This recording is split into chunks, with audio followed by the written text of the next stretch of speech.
बिस्मिल्लाहिर्रहमानिर्रहीम, अस्सलाम वालेकुम and welcome back again. Viewers, हम बात कर रहे हैं Microsoft office power point tool के हवाले से और हम सीख रहे हैं माइक्रोसॉफ्ट ऑफिस के टूल पावर पॉइंट को स्टेप बाय स्टेप। आज हम लेक्चर नंबर 16 के अंदर मौजूद हैं। व्यूअर, जानने के लिए कि आज हम क्या सीखेंगे, हम चलते हैं अपने टूल माइक्रोसॉफ्ट पावर पॉइंट पर और देखते हैं आज का हमारा टॉपिक ऑफ डिस्कशन। व्यूअर्स, अगर मैं बता सकूं तो इससे पहले हम डिस्कस कर चुके हैं अपने इंसर्ट टूल के अंदर शेप्स के हवाले से, स्मार्ट आर्ट के हवाले से और चार्ट के हवाले से, और आज हम डिस्कस करने वाले हैं व्यूअर हाइपर लिंक और एक्शन के हवाले से। व्यूअर, इनका ताल्लुक लिंक से है और हाइपर लिंक अमूमन हम इस्तेमाल करते हैं।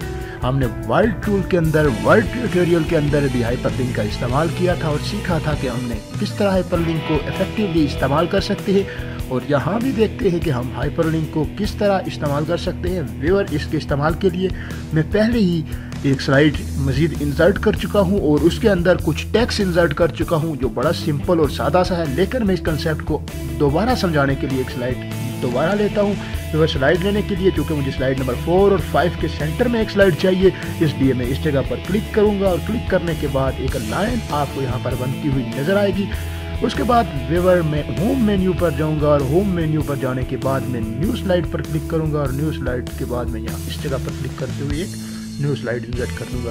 व्यूअर, चूंकि मैं इसके साथ ही न्यू स्लाइड के साथ ही मैं सिखाना चाहता हूँ कि इसके अंदर अगर आपने खुद से टेक्स्ट इंसर्ट करना है तो वो किस तरह करेंगे, इसलिए व्यूअर जो पहले से टेक्स्ट बॉक्स यहाँ मौजूद है, मैं इन दोनों टेक्स्ट बॉक्स को डिलीट कर देता हूँ। यहाँ पर क्लिक करते हुए सिलेक्ट करते हुए इस टेक्स्ट बॉक्स को मैं डिलीट कर देता हूँ और सिलेक्ट करते हुए इसको डिलीट कर देता हूं और इसी के साथ इसको भी डिलीट कर देता हूं। इसी तरह सिलेक्ट करते हुए व्यूअर सिलेक्ट कीजिए, उसके बाद डिलीट का बटन डिलीट हो जाएगा। व्यूअर, अगर आपने न्यू टेक्स्ट लेना है, कोई टेक्स्ट लिखना है यहाँ, तो जस्ट इसी तरह अगर मौजूद है तो आप टेक्स्ट नहीं लिख पाएंगे। आपकी कोशिश के बावजूद आप टेक्स्ट नहीं लिख पाएंगे। इसमें टेक्स्ट लिखने के लिए आपको यहाँ टेक्स्ट बॉक्स की ज़रूरत पड़ती है और टेक्स्ट बॉक्स आप दो तरीकों से ले सकते हैं। पहला तरीका, आप अपने होम मेन्यू के अंदर ड्राइंग टूल के अंदर आपको इस टॉप पे जो टूल नज़र आ रहे हैं यहाँ पर टेक्स्ट बॉक्स लिखा हुआ है, यहाँ से टेक्स्ट बॉक्स ले सकते हैं। और दूसरा तरीकाकार, आप इंसर्ट मेन्यू के अंदर जाएंगे और इंसर्ट मेन्यू के अंदर हम अभी पढ़ेंगे आगे, टेक्स्ट के अंदर मौजूद पहला मेन्यू टेक्स्ट बॉक्स यहाँ से ले सकते हैं। फिल वक्त जो हम चीज़ पढ़ चुके हैं वहाँ से टेक्स्ट बॉक्स लेते हैं। व्यूअर, होम मेन्यू के अंदर जाते हैं। होम मेन्यू के अंदर जाने के बाद हम टेक्स्ट बॉक्स पर क्लिक करते हैं और क्लिक करने के बाद अपनी स्लाइड पर आकर क्लिक करते हैं तो आप देखते हैं कि आपकी बार आप एक टेक्स्ट बॉक्स आपकी स्लाइड पर इंसर्ट हो चुका है। इसको यहाँ से ड्रैग करते हुए थोड़ा सा बड़ा कर लेते हैं ताकि टेक्स्ट में लिखा जा सके। व्यूअर, जस्ट यहाँ पर क्लिक करते हुए मैं टेक्स्ट लिखता हूँ और टेक्स्ट मेरा कुछ इस तरह से है कि इम्प्लीमेंटेशन ऑफ हाइपरलिंक।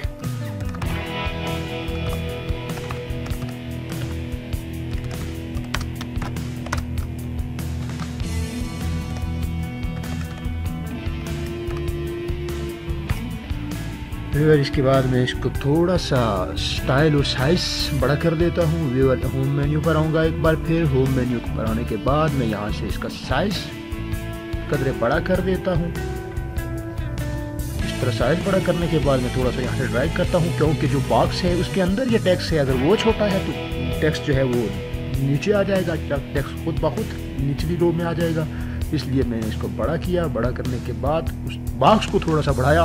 अब मैं व्यूअर्स यहाँ पर 3 टेक्स्ट इंटर करता हूँ, क्योंकि जो लिंक लगेगा वो टेक्स्ट पर लगेगा। लिंक का मतलब समझ लीजिए। लिंक का मतलब ये है कि अगर आप उस टेक्स्ट पर क्लिक करें तो आपका कंट्रोल किस जगह पर जाए। यानी फॉर एग्जांपल मैं इसकी मिसाल इस तरह दे सकता हूँ कि जिस तरह आप VLC प्लेयर में सॉन्ग सुन रहे हैं तो आप जब नेक्स्ट बटन पर क्लिक करते हैं तो आपको अगला सॉन्ग सुनने को मिलता है। अगर आप बैक बटन पर क्लिक करते हैं तो आपको उससे पिछला सॉन्ग सुनने को मिलता है। बिल्कुल इसी तरह ये हाइपरलिंक एक जंप की तरह काम करता है। अगर यहाँ पर क्लिक करें तो कौन सी जगह पर जाया जाए। व्यूअर, इसके 4 किस्में हैं डिफरेंट हाइपरलिंक की, उनके हवाले से हम डिस्कशन करेंगे। व्यूअर, सबसे पहले हमारे पास टेक्स्ट मौजूद होना चाहिए, क्योंकि टेक्स्ट में पहला हाइपरलिंक जो लगाऊंगा वो किसी वेबसाइट या इंटरनल लिंक जिसको बोल सकते हैं या वेब पेज लिंक बोल सकते हैं। यानी अगर इस स्लाइड पर क्लिक किया जाए तो आप किसी वेबसाइट पर चले जाएं, आप इंटरनेट से अगर कनेक्ट हैं तो किसी वेबसाइट पर चले जाएं। तो उस लिंक को हम देखते हैं। सबसे पहले मैं यहाँ पर टेक्स्ट इंसर्ट करता हूँ। बिल्कुल उसी तरह जिस तरह मैंने इम्प्लीमेंटेशन ऑफ हाइपरलिंक वाला टेक्स्ट इंसर्ट किया है। मैं टेक्स्ट बॉक्स पर जाऊंगा, यहाँ पर क्लिक करूंगा और यहाँ पर मैं टेक्स्ट लिख देता हूँ। यहाँ पर टेक्स्ट लिखने से पहले मैं इस टेक्स्ट बॉक्स को थोड़ा सा बड़ा कर लेता हूँ और यहाँ पर मैं टेक्स्ट लिख देता हूँ गो टू वेबसाइट।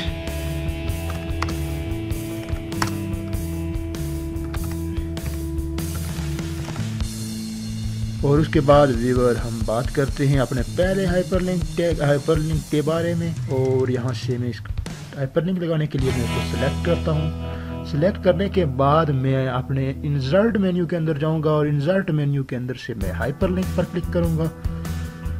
और यहाँ से हमने आपको बता सकूँ अगर तो आप देख सकते हैं डायलॉग बॉक्स आपके लिए अपीयर हुआ है। इस डायलॉग बॉक्स के अंदर आप देख सकते हैं लिंक टू की 4 इस लिंक टू के फौरन नीचे आपको 4 डिफरेंट टाइप्स नजर आ रही हैं लिंक की। पहला है एग्जिस्टिंग फाइल और वेब पेज, दूसरा है प्लेस इन दिस डॉक्यूमेंट और तीसरा है क्रिएट न्यू डॉक्यूमेंट्स और ईमेल एड्रेस।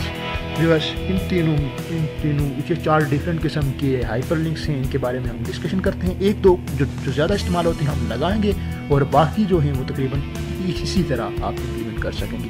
व्यूअर पहला मैं एग्जिस्टिंग फाइल या वेब पेज पर लगाता हूँ। व्यूअर यहाँ पर क्लिक करते हुए उसके बाद क्लिक करते हुए मैं यहाँ पर एड्रेस देखूंगा। ये वेब पेज का लिंक यहाँ पर लगाना होगा, यानी अगर यहाँ पर क्लिक किया जाए तो कौन सी वेबसाइट पर आप जा सकते हैं। तो व्यूअर यहाँ पर मैं उस वेबसाइट का एड्रेस लिखूंगा। सबसे पहले मैं उसका URL लिखूंगा www.facebook.com। व्यूअर इस तरह जब आपने लिखा तो आप देख सकते हैं जब जो ही मैंने वर्ल्ड वाइड वेब यानी www लिखा तो उसने खुद ही डिटेक्ट कर लिया कि ये एक वेबसाइट है और इसके साथ खुद ही प्रोटोकॉल इंक्लूड कर दिया HTTP हाइपरटेक्स्ट ट्रांसपोर्ट प्रोटोकॉल। और उसके बाद मैं यहाँ पर ओके कर देता हूँ। व्यूअर अब की बार आप देख सकते हैं इस पर लिंक लग चुका है। लिंक लगने की अलामत ये है कि इसका कलर आपको चेंज नज़र आ रहा है, उसके साथ आपको ये अंडरलाइन भी नज़र आ रहे हैं। व्यूअर पहली किस्म हमने देखी वेब पेज, अब दूसरी किस्म लिंक देखने के लिए चलते हैं। टेक्स्ट बॉक्स देते हैं, इस जगह पर इस टेक्स्ट बॉक्स को इंसर्ट करते हैं और इस टेक्स्ट बॉक्स को थोड़ा सा बड़ा कर देते हैं ताकि हम इसको बेहतर तरीके से देख सकें, बेहतर तरीके से इसके अंदर टेक्स्ट लिख सकें। व्यूअर इस आपकी बार जो हम लिंक लगाने वाले हैं वो इसी फाइल के अंदर, इसी स्लाइड्स पैनल के अंदर, इसी स्लाइड्स के अंदर हम किसी एक स्लाइड को दूसरी स्लाइड पर लिंक लगा लेते हैं। व्यूअर क्योंकि दूसरी किस्म का लिंक है। व्यूअर फॉर एग्जांपल ये चार्ट है, मैं चाहता हूँ कि चार्ट पर ये लिंक लगे, यानी अगर मैं इस बटन पर क्लिक करूँ तो मेरा कंट्रोल चार्ट पर आ जाए। तो ये इस तरह के लिंक में हम ये काम करेंगे। ये लिंक की दूसरी किस्म उसी स्लाइड्स में ही, उन्हीं स्लाइड्स में ही लगती है। वो स्लाइड एक स्लाइड से दूसरी स्लाइड पर जंप करने के लिए इस्तेमाल की जाती है। व्यूअर हम यहाँ आते हैं, उसके बाद हम यहाँ इस जगह पर आते हैं, उसके बाद हम यहाँ पर टेक्स्ट लिखते हैं अपना जो टेक्स्ट बॉक्स हमने इंसर्ट किया था, एक बार फिर इंसर्ट कर लेते हैं। और उसके बाद हम यहाँ पर लिखते हैं वो टेक्स्ट कि go to chart, jump to chart और गो टू चार्ट कोई भी लिख सकते हैं।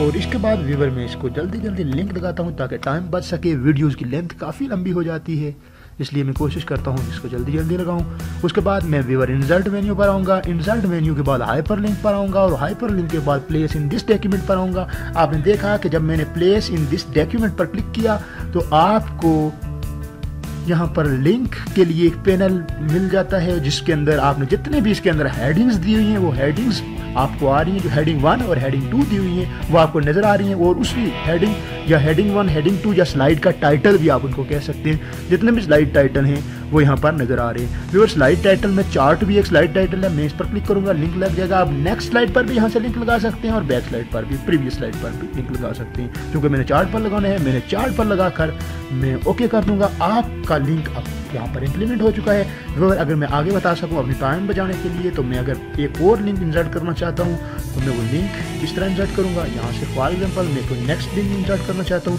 तो उसको सिलेक्ट करने के बाद मैं इंसर्ट पर जाऊँगा। इंसर्ट पर जाने के बाद हाइपरलिंक, और हाइपरलिंक के बाद क्रिएट अ न्यू डॉक्यूमेंट, मतलब ये है कि आपके पास 2 डिफरेंट स्लाइड्स बनी हुई हैं। दो डिफरेंट स्लाइड बनी हुई हैं और आप एक स्लाइड से दो डिफरेंट स्लाइड नहीं बल्कि दो डिफरेंट प्रेजेंटेशन बनी हुई हैं। अगर एक प्रेजेंटेशन से दूसरी प्रेजेंटेशन में जंप करना चाहते हैं तो आपको ये इस्तेमाल करना पड़ेगा। इसका अभी तरीकाकार बड़ा आसान है। यहाँ पर क्लिक करेंगे, क्लिक करने के बाद उस डायरेक्टरी का नाम लिखेंगे जहाँ पर आपकी वो दूसरी स्लाइड्स पड़ी हुई है, यानी कि दूसरी प्रेजेंटेशन पड़ी हुई है। जिस तरह आपको ये पाथ नज़र आ रहा है, अगर आपने डेस्कटॉप पर रखी है, आपको नज़र आ रहा है C user Ghaffar Khan and desktop, उसके बाद आप उस फाइल का नाम जिस तरह फाइल का नाम जिस तरह ये इस फाइल का नाम है, आपको जिस तरह ये नज़र आ रहा है इस तरह कोई नाम होगा उसका, वो नाम लिख दें तो आपका लिंक उस जगह पर इम्प्लीमेंट हो जाएगा। फिर उसके बाद आगे चलते हैं। अगर ईमेल लिंक क्या है? ईमेल लिंक का मतलब ये है कि अगर आप इस स्लाइड से इस तरह इम्प्लीमेंट करना चाहते हैं कि अगर यूज़र यहाँ पर क्लिक करे तो वो आपको ईमेल चली जाए, यानी कि आपके एड्रेस पर ईमेल आ जाए, वो जो भी लिख कर भेजना चाहता है, तो इसके लिए आप यहाँ ईमेल लिंक लगा सकते हैं। याद रहे ईमेल लिंक से डायरेक्ट ईमेल नहीं आती, बल्कि आपका माइक्रोसॉफ्ट ऑफिस का ही एक टूल आउटलुक अपीयर होता है और उसके ज़रिए आपको ईमेल भेजनी पड़ती है। व्यूअर इस तरह आप यहाँ एड्रेस लिखेंगे, ईमेल एड्रेस, जो भी आपका ईमेल एड्रेस है तो वो लिखेंगे और उसके बाद आप सब्जेक्ट का मतलब ये है कि उसको क्या आपने साइन करना है, कहाँ से भेजना है, वो एड्रेस किससे रिलेटेड वो ईमेल है, किससे रिलेटेड वो ईमेल है।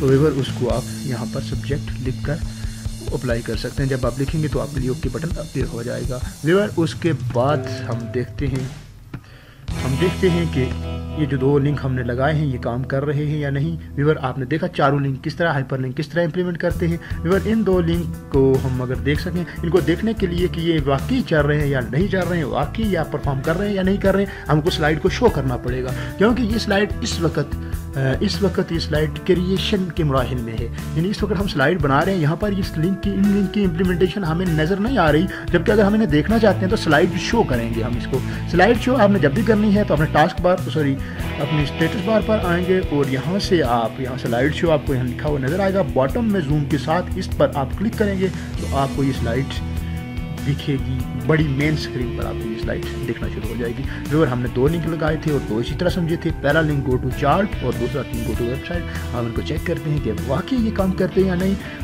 व्यूअर अगर मैं यहाँ पर जा रहा हूँ तो अगर मैं इस जगह पर जा रहा हूँ तो आपको एक फिंगर बनी हुई नज़र आ रही है, आपका कर्सर जो है एरो से फिंगर में कन्वर्ट हो जाता है, ये अलामत होती है कि आपका लिंक इम्प्लीमेंट है। और अगर मैं यहाँ पर जाता हूँ तो आप देख सकते हैं यहाँ भी यही सूरत हाल है और यहाँ पर आपको एड्रेस भी नज़र आ रहा है फेसबुक का। व्यूअर हम एक लिंक को चेक कर लेते हैं। यहाँ पर जब मैं क्लिक करता हूँ तो आप देख सकते हैं कि कुछ देर मामूली सी प्रोसेसिंग के बाद आपको चार्ट बना हुआ नज़र आता है जो हमने इब्तिदा में बनाया था। व्यूअर इस तरह आज आपने देखा कि किस तरह हम लिंक को इम्प्लीमेंट करते हैं। व्यूअर अगर इन स्लाइड से दोबारा स्लाइड शो से दोबारा वापस जाना है स्लाइड क्रिएशन के मराहिल में तो जस्ट आपने एस्केप की प्रेस कर देनी है, आपने कीबोर्ड से एस्केप की प्रेस करके ही आप दोबारा वापस चले जाएंगे। व्यूअर इस तरह हम आज लिंक के हवाले से पढ़ रहे थे, आज हमने हाइपर लिंक के हवाले से पढ़ा। व्यूअर में एक बार देख लेते हैं कि वीडियो की लेंथ कितनी हुई है, ताकि हम वीडियो अगर ज़्यादा लंबी नहीं हुई है तो हम उसको एक बार फिर, अगर हम ज़्यादा लंबी लेंथ नहीं हुई है तो हम व्यूअर्स ऑलमोस्ट वीडियो की लेंथ काफ़ी लंबी हो चुकी है, इसलिए मैं ज़्यादा टाइम नहीं सर्व करूँगा। अगले लेक्चर में हम बात करेंगे आगे व्यूअर अगले टूल के हवाले से। अगर किसी तरह का क्वेश्चन यहाँ आपका है व्यूअर तो आप मुझसे क्वेश्चन पूछ सकते हैं। आपके क्वेश्चन के लिए मैं हर बार कहता हूँ हमारा फोरम हाजिर है, आप अपनी हमारी वेबसाइट पर आएँ, आप हमारे फेसबुक चैनल पर आएँ, वहाँ कमेंट बॉक्स के अंदर क्वेश्चन लिखें। याद रहे कि हमारा यूट्यूब चैनल सब्सक्राइब करना ना भूलिएगा। व्यूअर अपना बहुत सारा ख्याल रखिएगा, दुआओं में याद रखिएगा। अल्लाह हाफ़िज़।